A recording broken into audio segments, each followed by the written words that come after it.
Good evening. Yes, the mic is on. Thank you. Thank you, Raj, Dean Raj. It's really a great pleasure and honor to be standing in front of you, just not just to talk, but also to just see you all, and then, it's just amazing. You're giving up your time to be here. I want to make it as much worthwhile as possible. But the most important thing is that I am not new to ISB. I've been associated with ISB exactly now for 10 years, coming and teaching here. And as Dean Raj said, like for 35 years I've known, and I'm really indebted to him for giving me a chance to be in the academics. So that is something, and I was fortunate to be tutored not only by him, but also be mentored over the years.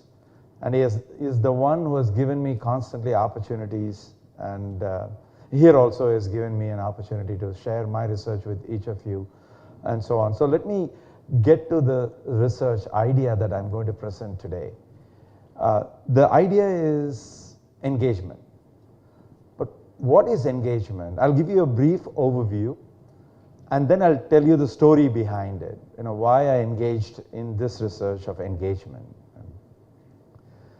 It was like, in your personal life, you can tell a boy meets girl, a girl meets boy. Then what happens there? And they say that, well, I like you, and the other person says, I like you, and then they go out for lunches, dinners, movies. There's some transaction going on. And then they say that we're spending a lot of time together. Probably we should move in together. So the it goes to the next stage, from just pure transaction to a relationship. And when would they get into the relationship? There are a couple of things that they have to make sure it's met. And I'll tell you as I go through the presentation, what are those two key attributes or key tenets of that relationship marketing that has to be met. Once that happens, and then the relationship is quite strong, then they go to the next level. After the relationship, they move in. What happens next? One proposes to the other and say, we are now engaged. And that is where the firm and the customers are today, in terms of every firm wanting to engage their customers. This is how the story started. And we followed through. We measured what is customer engagement. We defined what is customer engagement. We measured it, and then we implemented it. Then the CEOs all said, well, customers are not the only assets we have in the firm. We also have another big source of assets, who are the employees. So we need to engage them also. Go and figure it out, how to engage the employees. And then let's implement both engaging employees and engaging customers and see what happens. So we wrote to 2,000 companies, and 120 of them, large public companies, agreed to participate in this 2-year study. I'm giving you an overview so that I can walk you through, so that what it is like a movie preview. So there's 120 companies. Year one, we measured the level of customer engagement and the level of employee engagement. And then we found that some companies are doing well, some companies are not doing well. So we had to come up with strategies to enhance the level. What should the company do to improve the level of engagement? And we gave strategies for both employees and customers, depending on where they were lacking. And then year two, the needle moved up in some industries. In some other industries, the needle moved down. So the expectation is where it moved down on the level, the performance is going to get a hit. Where it moved up, it should be much better. And as we expected, at the end of the second year, we saw the performance move up and move down depending on what happened with the levels. And then this was pretty successful for these 120 companies. And now they said that, well, now we need to engage the whole world with that. And this is basically, I don't know why, this is basically the story of the presentation.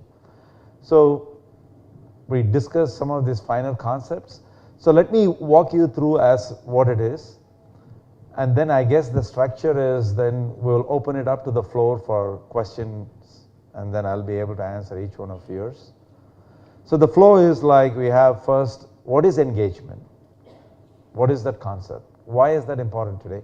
Then we talk about all the elements, and then measuring them, and implementing them, and looking at the benefits. So this is structure. So what is engagement? If you really look at what is engagement, you talk to managers, you'll get like 1,000 different opinions of what is engagement. And so we did word cloud of what is engagement, and you see a lot of things. They will say that it's about the people, it's about the work, it's about process, it's about performance. So we wanted to go into and look at the popular press. Anywhere you look in the popular press, for example, if I can read a couple of you, engagement was the 8th top buzzword in 2014 in business. So of course, about the top 7, you have always the social, digital media marketing, and then they talk about big data is one of those things. And then engagement is nothing but listening to the voice of the stakeholders, whoever it is you're trying to engage. It's customer engagement, it's customers. Then engagement is the continuous development of an emotional relationship. And also it says engagement means engaging also the employees of the organization. So universally you see evidence for this. So when you look at the various components of this, we have talked about customer and employee engagement. So what is customer engagement? We defined this about 4 or 5 years ago. What is customer engagement? And in our literature, in our marketing academic field itself, there were 2 different views. One view was that customer engagement means something beyond purchases. The view we took, our paradigm, our school of thought, me and our co-researchers who we work with, said that it should also include purchases, because engagement means I'm also buying from you, and then I should be doing a lot more from you. What is a simple definition? We said that it is nothing but the total value provided by the customers in any form. That is very critical through their interactions and behavior. So this is the total value. But what is this total value? What are the ways a customer can give value to the firm? If you really look at it, the obvious one is that I can buy from you more and more and more. So that is the direct contributions, the direct purchases. But we also found out, working with companies, that there are 3 other ways that you can extract the value from each customer. And those are here. I'll put that up in a couple of slides. But I want to build the story as to, this engagement itself contains 2 components. We said customer and this thing. But the customer engagement itself evolved over the last 20 years from something very basic, because we are talking about purchases here, what customers are doing, which is transaction. They kept buying. If you look at the late 80s and the 90s, in the US, Oral Polk was one of the companies with a lot of data, transaction data, and built the RFM score, recency, frequency, and monetary value score. You had the RFM score, transaction. Then from transaction, then it evolved, like once customers start transacting in the business world also, which we talked about earlier, and the relationship. And then the relationship mushroomed into engagement. But if you really pause and ask this question, what really the marketers meant transaction? They just meant what is recency, frequency, and monetary value. This is what they meant. So how do you take it from that level to the next level? When does it become a relationship? So that's where, when the transaction that you're doing is something very happy and everything, you're going to be continuing to do this transaction. But during the course of this transaction, you start trusting your partner. I'm going back to now the marital literature, where the one partner trusts the other one. And then when they are also committed to the other partner, then they get into the relationship. And that's what we are saying, trust and commitment. Then in the same relationship between the boy and the girl, or between boy and girl, it doesn't matter. We have, what happens, the trust and commitment is there, the relationship is good. Once the relationship is dash and dash, they decide to engage. What is that dash and dash? Once the relationship is very satisfying for each partner, and there is also emotional connection, we say that, then they become engaged. Otherwise, again, it resides as transaction. So the theoretical forces that we build over the last 20 years is that this engagement is not an abstract concept. It's deeply rooted in many literature, including social psychology literature. And the satisfaction and emotional behind the relationships leads to this engagement. So if you believe this one, then look at marketplace evidence, what some of these major companies are saying. Look, we are great at engaging these customers, and see the benefits. Some of the anecdotal evidence here in fast food restaurants, you'll see fully engaged customers make 28% more visits per month than actively disengaged customers. Talk about restaurants, fully engaged customers make 56% more visits. Shopping, retail outlets, fully engaged shoppers make 44% more visits and spend $84 more than actively disengaged. Or any financial services sector, hospitality sector, retail banking sector, anywhere you look at any industry, they say that we benefit. But if you go and talk to them, what is engagement? It's like very basic. They're saying we just want them to buy a lot more. We want them to be emotionally attached to us.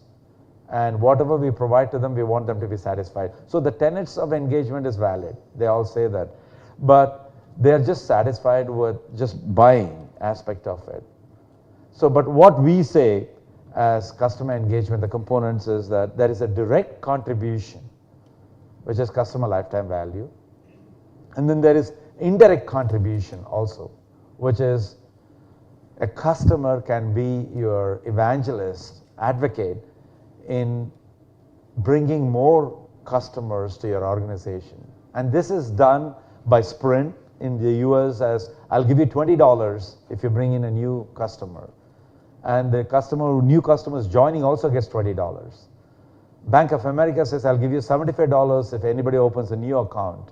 And the one receiving also gets it. So there are many examples. Scott Trade says you get 3 free trades if you bring in a new customer. And then if the trade goes up, if the number of customers you bring in exceeds some number, you get full free trades for a certain period. So many processes are there to encourage this behavior. So that is CRV, we call it as customer referral value. And why this is significant in the engagement domain is that Frederick Reichel just advocated a very popular metric called Net Promoter Score. And that basically asked one question: are you willing to recommend my products and or services to your friends and relatives, to others basically? And if you said, yes, I'm ready, I'm definitely willing to recommend on a 9 or a 10 scale, on a 0 to 10 range, 9 or 10, you got it made. That was his point. That is, the majority of the people say that you're going to be doing well. And we showed that that is not an ideal metric. It is purely a correlational metric, and it connects only to the revenue, and it doesn't take into account the cost of moving the needle to make someone recommend your products and services. So a customer referral value addresses that issue and directly goes to the bottom line, saying that which customers in our database are able to bring in profitable customers. And so this replaces the Net Promoter Score as a metric that every company can look at it and say, who are the customers I should be focusing on in my database, and we give them a blueprint. They are the medium customer lifetime value customers. With this kind of incentive, you can double your profits. Implemented this in telecom industry and financial services and many more, and showed that CRV is fine. And then this is through incentivized referrals. CIV is the social media influence. What is CIV? Customer influence value. This was a challenge thrown to us by Google and WPP, one of the largest market research agency, about 2008 or 9, around that time frame. And about 120 people competed in this competition. The simple question was, what is the monetary value of a Facebook like? Or what is the monetary value of a tweet? Who can come up with an algorithm to devise this? So we entered the challenge, me and my doctoral student and a couple more. We were fortunate enough to be recognized and win that. So we got some money. We put in our own money and developed this algorithm as a software. And then Google said, go and test it out in the marketplace. That the algorithm is fine, the science is fine, does it work in reality? So we went to a small, in India, we went to a small retailer, which is Hokey Pokey ice cream. I don't know how many of you have had. Over a 16-month campaign, we implemented this, and we were able to develop a higher degree of brand awareness. It went up by 49%. ROI went up by 83%. Number of customers, repeat customers visiting increased by 4 times. Number of social media mentions went up by 34 times. And today the company is doing extremely well with nationally distributed product in the retail setting, Hokey Pokey. And so we were able to demonstrate the learnings that we got in the CAV through engaging the customers. The biggest benefit of engaging the customers was, the learning was that contrary to conventional wisdom, people like to spread the word of mouth about positive things than the negative things. This was a shocker. You ask anyone, they will say negative word of mouth gets spread more and faster. That's absolutely not true. So we have the database, publicly available database in the US. 3 teams have worked on it and consistently found the same thing. Positive word of mouth is the one people like to talk about. Second thing we learned is that whether majority of the conversation takes place in the online or offline, and we said everybody would say online, but it's actually offline. 95% of the conversation takes place offline. So how do we now use online, that's a challenge, to extract this positive word of mouth, spread like wildfire? And the third thing is, who do they like to talk to? To the family and friends, close friends and family, or to acquaintances? I meet somebody in the college, hey, by the way, this movie was great, I want to talk to you about it. So, and there too, they like to talk more to close friends and family. So we took this knowledge and put it out here in terms of selecting the right seeds in any city. Who can spread a positive word of mouth about, I like this ice cream, and then track them, and then see when they receive some communication, a tweet about this ice cream or a like about this, they take that information to the retail store and buy it with the hashtag, and then we see the monetization of the tweet and the likes. Very carefully executed. That CIV is the metric, customer influence value, and it is much better than the cloud score that we had all learned about early on, because this is also very category specific. This one, the CIV, the cloud score is generally who's having more cloud. The CKV, the last one, is we all give ideas to companies, products and services. We do that only if we love that company. We want them to do well. And so this is how companies monetize the ideas given by customers. Dell has got the Idea Storm, BMW has got the Innovation Lab, Delta has got Ideas in Flight. There are many mechanisms by which you source it out. So CKV is that the monetary value of each of your idea. And we put a process in place to actually measure how much it is. For example, if we come and suggest something to ISB. This should be a great certificate program that ISB should offer, and they actually offer and make like say 100 crores, and that 100 crores should be attributed to me. I wish they give it to me, but it should be attributed to me as CKV. No, nothing given to me. It's just the attribute, that the value of the customer. That's what we are talking about here. The engagement involves total value. And these are the 4 ways that we produce. And look at all these companies that we have had our footing in terms of IBM, of course, for 20 years, we have 1999 to 2016, so 17 years we have been with them, doing a lot of work. Google, a lot of work. GE, Intel, Ralph Lauren, Coca-Cola. So many, Microsoft also. All these companies we have been there, implemented one or more of these engagement principles here. But then companies say, this is not enough, I want more. Then who should they be engaging?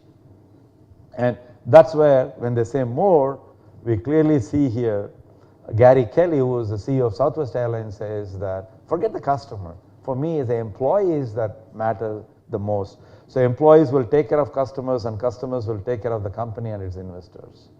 So clearly is that the company is focusing on employees as the first thing. Is that so? Are employees that critical? And if you look at Fortune magazine, it says employee first, customer second. I mean, headlines, they say that many companies are making the fundamental mistake of ignoring their employees. Of course, it's not all employees, or it is that 20% of the employees who do 80% of the work. So every company goes through that, and so we are looking at, we'll dissect it and we'll show you now what exactly happens. So if you really ask, what is employee engagement? What do you think it can be? I mean, in the case of customer, it was very straightforward, like in the sense that I can buy, you give me money, I will spread the word, or I can show you my influence in the social media, or I can give you ideas. That's fine. Here, it is, after a lot of research, maximum work in this area has been done in the management literature. So that's why we cross over there and do bring in the understanding. And what is employee engagement? So when we did this study first, it was published in Sloan Management Review as the definition, a multidimensional construct which comprises of all the different facets of employee attitudes and behaviors towards the organization. In layman's term, all that means is how an employee thinks about the organization and behaves with the organization. So we implemented this in both US and in India, 2 continents, and showed that as we move the needle, like what happened with those companies. So that was a study 2015, last year it was brought in. And then when we wanted to implement customer engagement, they said you need to actually do both. So that's where we defined engagement to you as involving both customer and employee. But really, are there benefits for engaging employees? I'm saying it. Why should you believe me? What is the marketplace saying? What is the marketplace evidence? Look at the marketplace evidence. If you look at all the sources of like Wall Street, Fortune, Forbes, they say that if you engage the employees, the company's profitability goes up, productivity goes up, number of customers acquired goes up, all the negative things go down in terms of defects, shrinkage, absenteeism, and turnover, everything goes down. So it's not just us saying, there is belief, strong belief, and there is metric out to prove. But if you ask them what is employee engagement, they will all say different things. But they all say it is important. So we had to really pin it down as to what is employee engagement. Excuse me. So we say it's 5-dimensional construct. You have employee satisfaction. It starts, I mean, there's not a process necessarily here, but all these elements, for an employee to be engaged with the organization, you need employee satisfaction. So unless they are satisfied, they'll be complaining about the workplace. The second is they have to have employee identification. What is that identification? So yesterday we were going out somewhere and somebody asked like, what are you doing here? And I'm at ISB. So what happens there? We do this, I say.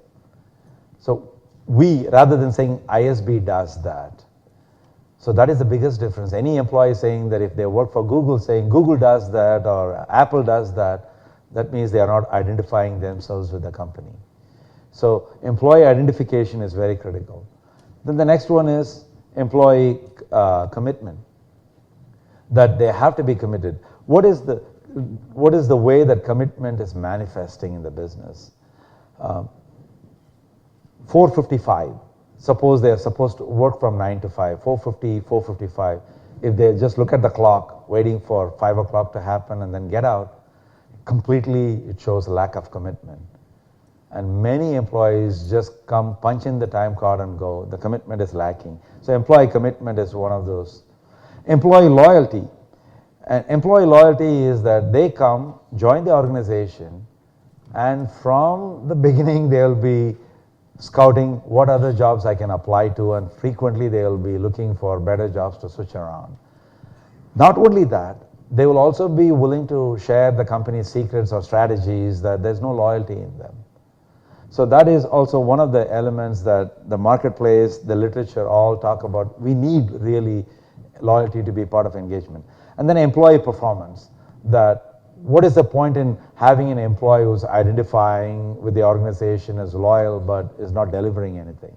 So we want that person, employee, to deliver also. So we define employee engagement as consisting of all these 5 elements we can measure. And if you score high on all these 5, you have an employee who's very well engaged with the organization. So we developed, I know a lot of information here. I'll walk you through slowly. So how do we measure this customer engagement and employee engagement? It was easy for us 3-4 years ago when we first implemented customer engagement, because based on the transaction data that we had. Because you go to ICICI Bank here, and we have the customer's banking transaction data over the last 3, 4, 5 years, and we take it and we measure the customer lifetime value. And if they have a referral program, we find which customers referred and got how much money, and those referred customers who came, how much profits they gave, so we can compute the CRV. And if they also had some social media campaign among the customer database, who was able to spread CAV, everything with transaction data. But not many companies. US, you have fairly good transaction data. In many countries, when in areas where telecom, where you send a monthly bill, or banking, where you send monthly statement, you have excellent transaction data. But in other cases where there's a lot of cash dependent economy and all of this stuff. So we had to come up with a survey-based measure of customer engagement. We also came up with a survey-based measure of employee engagement. That is what it is, and the 2 questionnaires. And the customer engagement has got 16 items, meaning like there are 4 dimensions of customer engagement: CLV, CRV, CIV, CKV.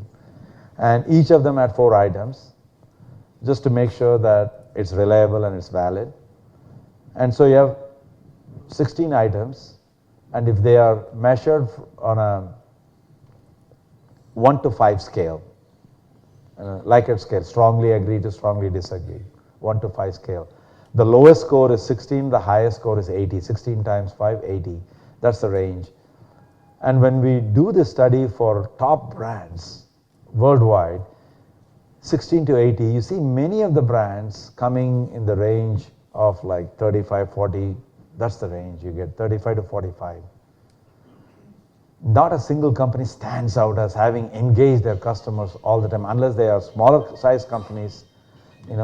Otherwise it's just not possible. Similarly, and then we tested, we validated it across countries, everywhere, standard procedure. The employee engagement had 5 dimensions on a 1 to 5 scale, and each of those 5 dimensions had 4 items. So there are 20 items. So 1 to 5. So therefore, minimum score is 20, 5 is the maximum, so 100.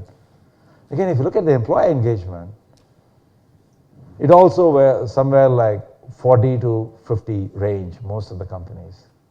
So really, there is a problem. We sense that there is a problem in all these companies.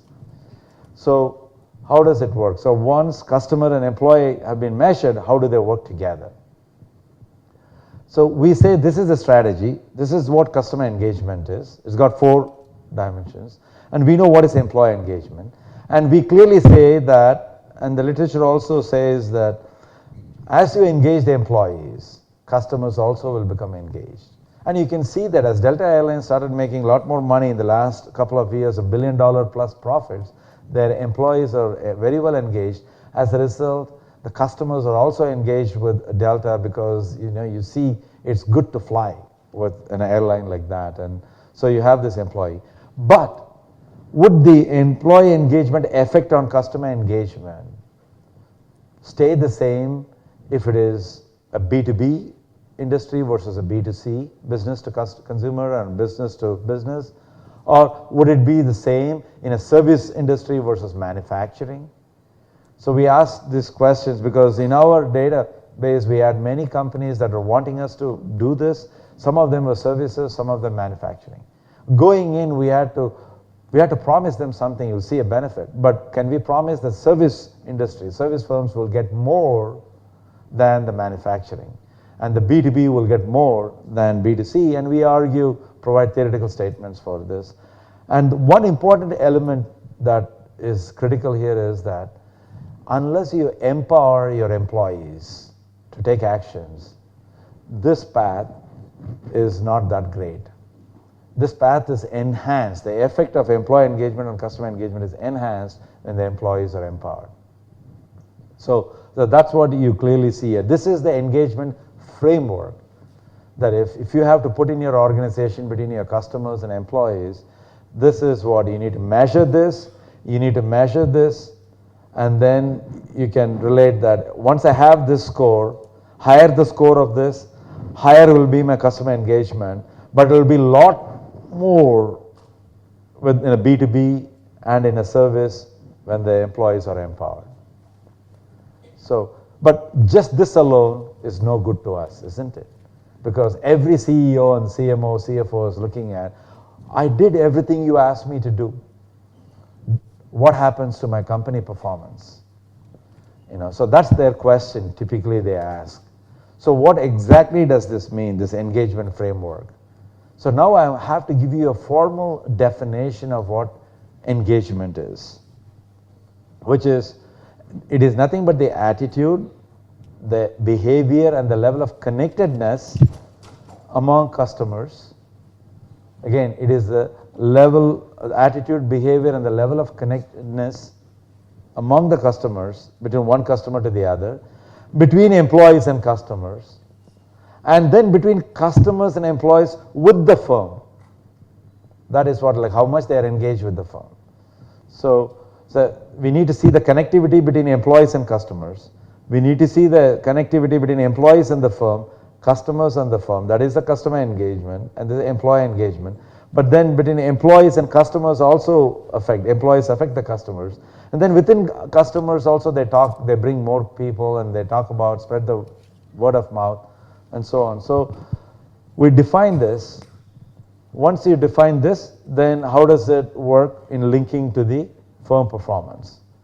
Exactly, this is the framework that we say that all this engagement leads to ultimately, all road leads to Rome, leads to better firm performance once you are engaged. And we have a lot of control variables.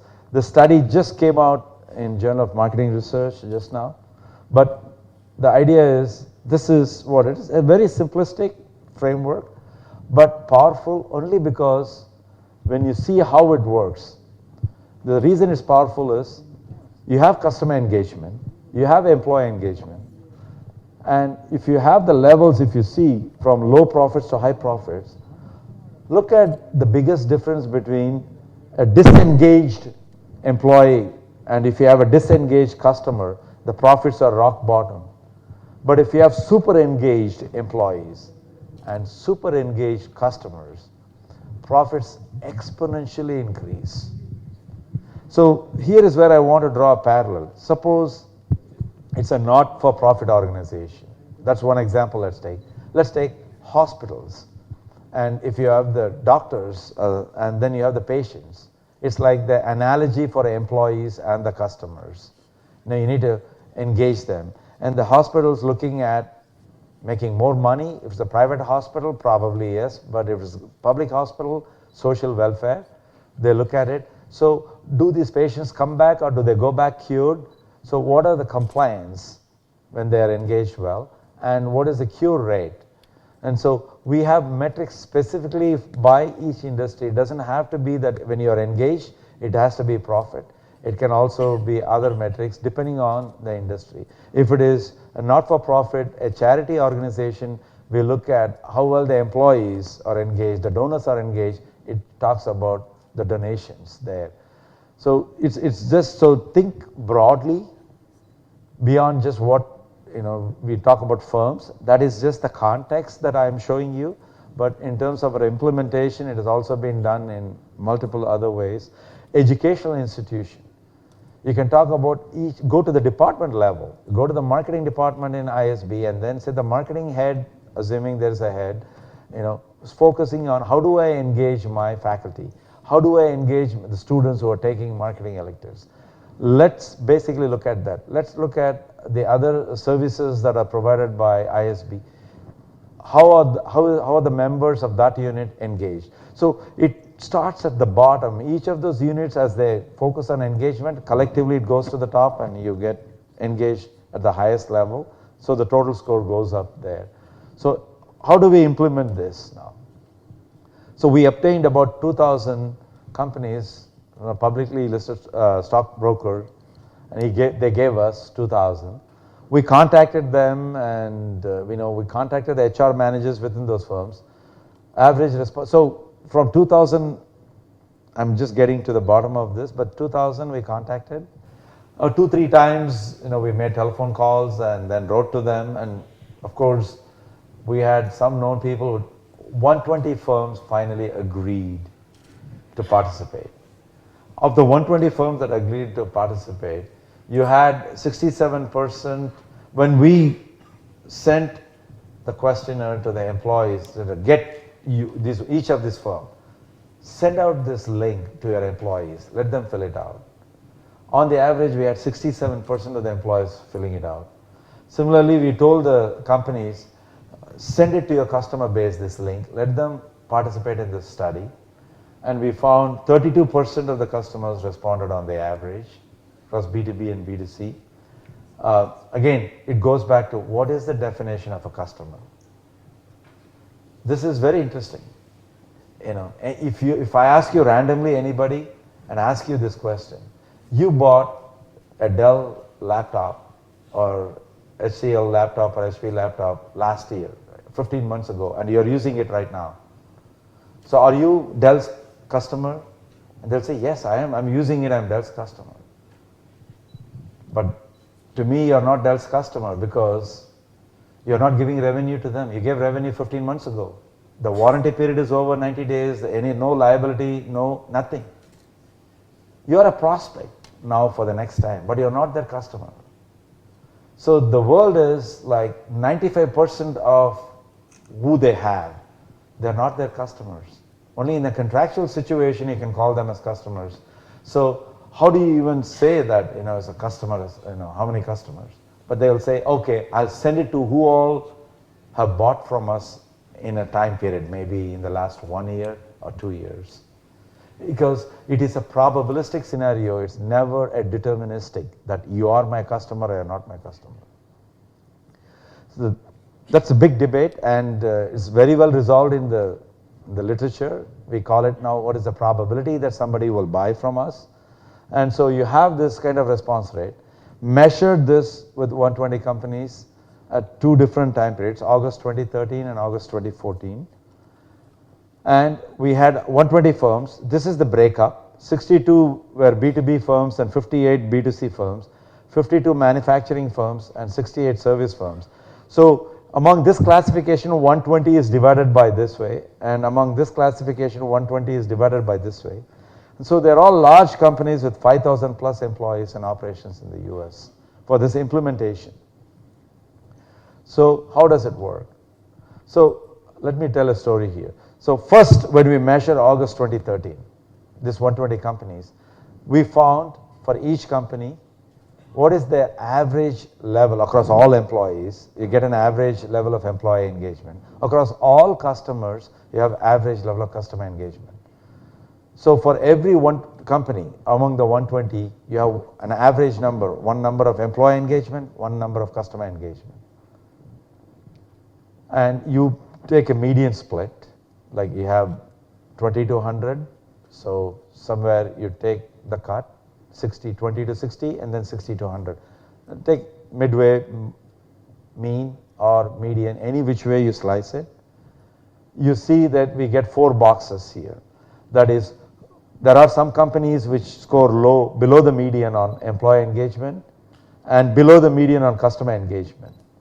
There are some companies who go high and high, and then high and low and high. What do we call them? What is the right name for some companies when we measure the first time, year 1, that they were somewhere here? They are low on both employee and customers. Do they have a future? Probably not. So the right name for them is doomers. They're doomed, where unless they do something drastically. But there are some companies that take care of their employees but not their customers. And there are some companies which take care of their customers, not their employees. What are the right things? So if you really take care of your customers, customize it, everything for them, that's one name. I think my next cell is going to be this cell, if I can guess it correctly, that they take care of their employees, and that is mentoring. That the company really says, I care about my employees, they mentor them so well, be it an academic institution, be it a hospital, be it any other formal profitable companies. Here, they do a lot of things with their customers, and we call them as miners. So they mine the data and they customize, personalize the offerings to the customers and really take care of their needs. But this is the best cell to be in, like the highest level of employee engagement and highest level of customer engagement. And you see they are fortune makers. What do you think, like how many companies out of 120 might be ending up there, fortune makers? Which cell do you probably think there's largest concentration? If you take the mean score and put them above and beyond. Miners, you're absolutely right. Miners had the largest. Second was doomers. Third, mentors. Out of 120, there were just 3 companies in the fortune makers. So if this is the situation, there's a lot more room to grow in each of this. So year 1, we measured, we slotted the companies. Now, this is the scenario. What do we tell the doomers? Do we give up? So we went to each of these companies, depending on where they are and what the score, where they were lacking. If the employee engagement score was low, was it low because of loyalty being low, or employee commitment being low, or employee identification being low? What is causing it to be low? And for each one of those, we had 4 or 5 strategies, plan of action for the companies to implement. And they do that. And I'm going to show you first, this is what we call as model-free evidence, or what the data is speaking to us. So look at first. Among the 120 companies, some of them were B2B and B2B and B2C. And then you had product and service. So they all add up to 120. T1 is the first time, August 2013. What was the average customer engagement score? 36. And the employee engagement was 32. Among B2B product companies. So we put the strategy in place. Year 2, it went up to 48, and here 32 became 44. So naturally, we expect the needle to move up on the revenue side and on the profit side. But that was the time, 13, 14, B2B service firms were getting a big hit. For example, IBM was laying off a lot of people, Oracle, many major companies in that space. The employees were leaving, either voluntary turnover or involuntary turnover, and the morale was lower. So you see the customer engagement dropped, the employee engagement dropped, and their companies also reported loss of revenue and decrease in revenue and decrease in profits. Or in fact, they all went down. But when the needle moved up again, you see the plus 55 to 62, 60 to 67. So we were able to show sort of the asymmetry here. Like if it goes up, the profit goes up. If it goes down, the profits go down. But the magnitude of it going up and down, there is asymmetry there. It's not by the same amount. So given this, this actually what the data is speaking, dissecting by this, managers clearly understand the benefits of, now I know exactly what to do. And can I use this as a benchmark? If I'm a B2B product, if I move this by say 20% of this and 20% of this, I can expect the profit to go by 24%. Remember, the profit is after taking care of the cost involved in moving the needle for the level of engagement. Then the question came after implementing this, who all should be engaged? Now, customers and employees, yes. And these companies are happy. But now where we are is that we follow up with the companies, 2015, 2016, we continue to collect data. And now they come and say that, I want you to give me a blueprint where we can engage all the stakeholders. And which is where, what is stakeholder? Any group or individual who can affect or is affected by the achievement of the organization's objectives. So what is important here is that if it is ISB, the stakeholders or the students, the faculty, permanent faculty, the visiting faculty, and then the business people, the advisory board, everybody, staff, everybody who's part of this, they're all stakeholders. So how do we come and engage them so that they all contribute? So here are the stakeholders as the business world sees it. They see it as investors. So we talk about customers and employees. Now they say, give us a template where we can engage the societal community.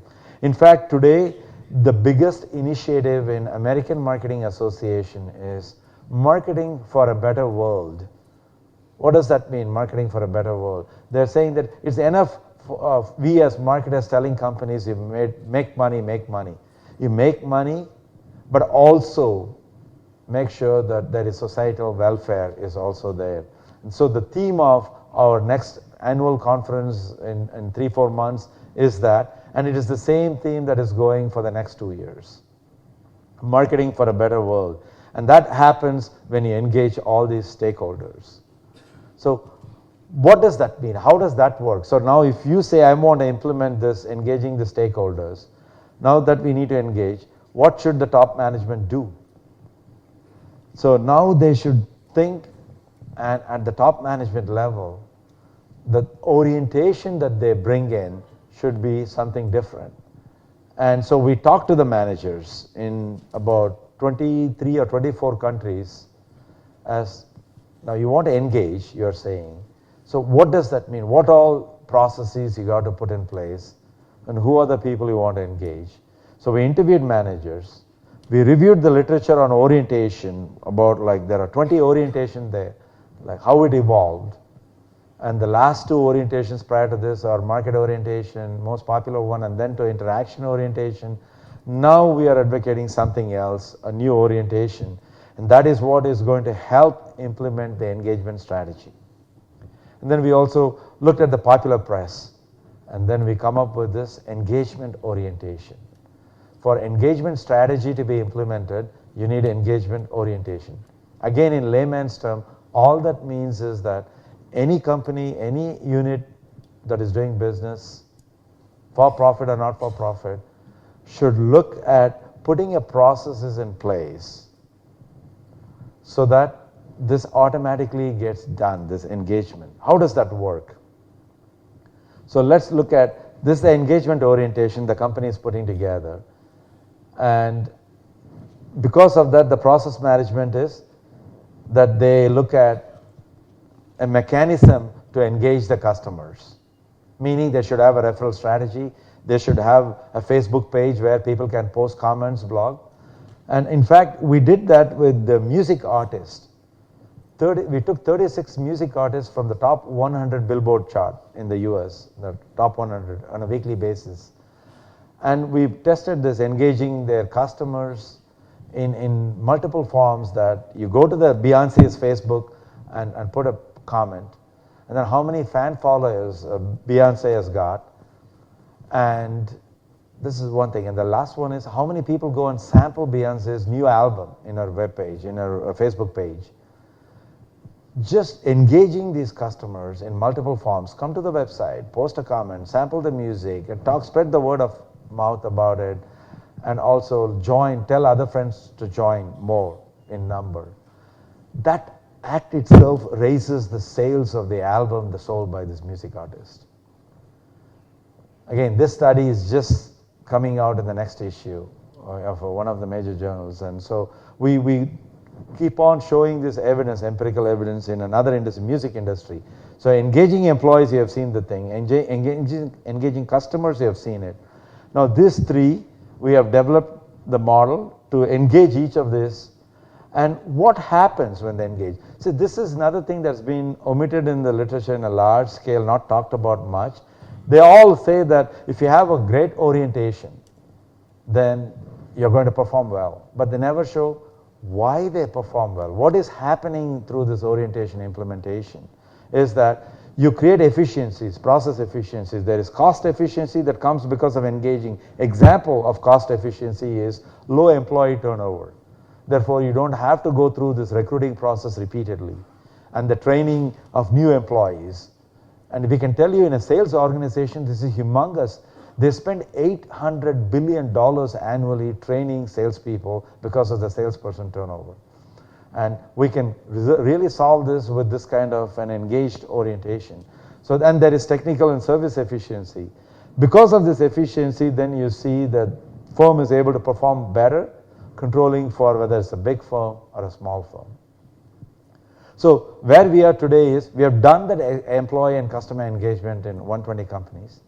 Now as we monitor them for 2 more years, they say that we want you to engage all of the stakeholders so that we sit pretty among the competing firms. And so this also, we are just working with one of my colleagues. And now the outcome that we expect here is that when all stakeholders are engaged, the whole world is engaged.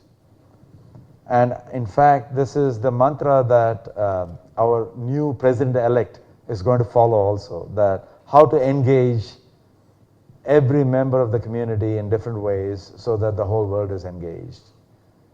And it's going to happen. So this is what my story. I didn't get into too many technical details. I just wanted to plant this thought in your mind so that now you can ask me questions. So thank you very much. Yeah.